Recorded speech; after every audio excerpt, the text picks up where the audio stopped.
Hello, FBC Salinas. It's Pastor John coming to you with another edition of the Midweek Refresher video, where I desire to do two things. Number one, provide you some information, and number two, provide you some inspiration in the middle of your week. Hey, we're on this side of streets of Bethlehem now. I hope that you've been able to get a little bit of rest. Again, Kylie Sloan and that wonderful team did a magnificent job. Tim Sloan, Rika Desmond, Mark Rollins, all of them, and so many others did a great job. And I'm rejoice in that, rejoice in the great experience that we had. Yeah, we had some rain, but more than anything else, people had the opportunity to hear the gospel proclaimed very clearly. And so that was a great thing. So let's continue praying for those who are in attendance. Pray that they understand and get connected somewhere with a community, a Christ-following community that will help them grow in their understanding of Jesus Christ. All right, so that was a great thing. A couple of informational things for you. The first is this. You heard me mention this last Sunday in the worship service. This year, our Christmas offering is going to the Ministry of Prison Fellowship.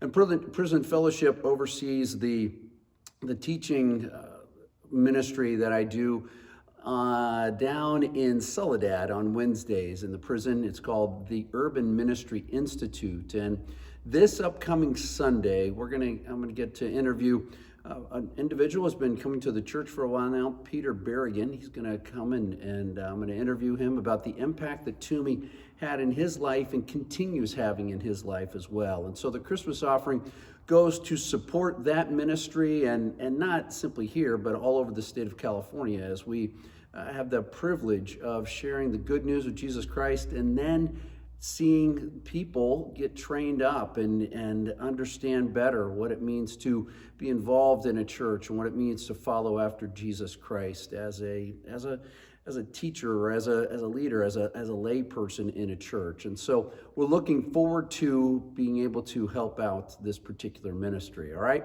The second announcement is this. I'm simply going to go over the holiday schedule for you. December 24th, we will have our Christmas Eve service. It will be a candlelight service at 6 p.m. Invite you to be here for that. Also then on December 25th, we will be worshiping in person as well as online, and that will happen at 10:30 in the morning. And then January 1st, we will have in-person worship as well as online worship on January 1st at 10:30. Okay, so there will not be any spiritual formation classes on the 25th and January 1st.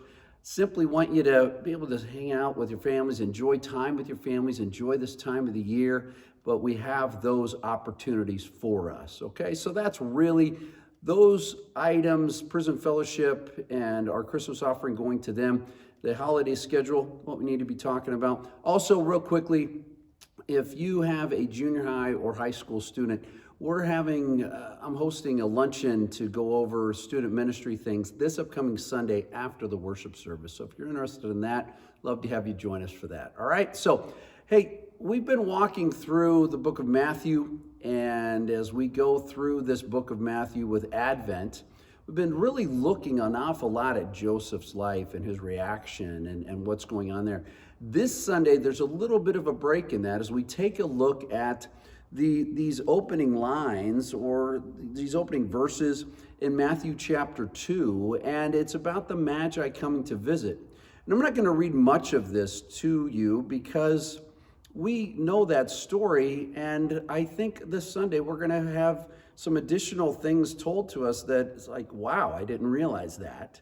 But I want you to notice something here. In Matthew chapter 2, starting at verse 1, after Jesus was born in Bethlehem in Judea, during the time of King Herod, Magi from the east came to Jerusalem and asked, "Where is the one who has been born King of the Jews? We saw his star when it rose and have come to worship him." Now listen to verse 3. When King Herod heard this, he was disturbed. And notice this next line, and all Jerusalem with him. I talked about this last Sunday, about how we want to keep the Christmas story neat and tidy. And yet we're told here in verse 3 that King Herod was disturbed and all Jerusalem was with him, was disturbed as well. Why were they so disturbed? Just a little baby, right? Being born in Bethlehem. Why so disturbed? Well, the Magi, it was a large crew of people. This was a large caravan that descended upon Israel at that particular time. And what we understand was things came from the east. And when things came from the east, it was never a good experience. And so people are on edge. King Herod is on edge. Jerusalem is on edge because something big is happening. And that something big that was happening happened so close by that they completely missed it. This caravan of people traveled hundreds of miles to see the new king, the baby Jesus, the little child Jesus. And he was right there in Bethlehem. And all the leadership in Jerusalem, as well as the townspeople and the people in Jerusalem, completely missed it. What strikes me is they were disturbed. They were on edge because they didn't know what to do. And oftentimes we want to keep Jesus, we want to be nice and comfortable, and we want things to be very peaceful. But Jesus came to make changes. And those changes sometimes can make us a little bit disturbed. It's my prayer as we continue through this Advent season that we would allow Jesus Christ to be the focal point. And when we find ourselves a little bit disturbed, that we would turn to him realizing, you know what? He's the one who cares for us. He's the one who's going to deliver us. He's the one who's there all the time. So it's my prayer as we unpack this particular passage this upcoming Sunday, that we come in expectantly to encounter this Jesus, this one who came to make things different. May we enjoy him all the more and take the time in the coming days to worship him and enjoy him each and every day. Have a great rest of the day. Have a great week. And I look forward to seeing you this weekend. God bless you. We'll talk to you later. Bye-bye.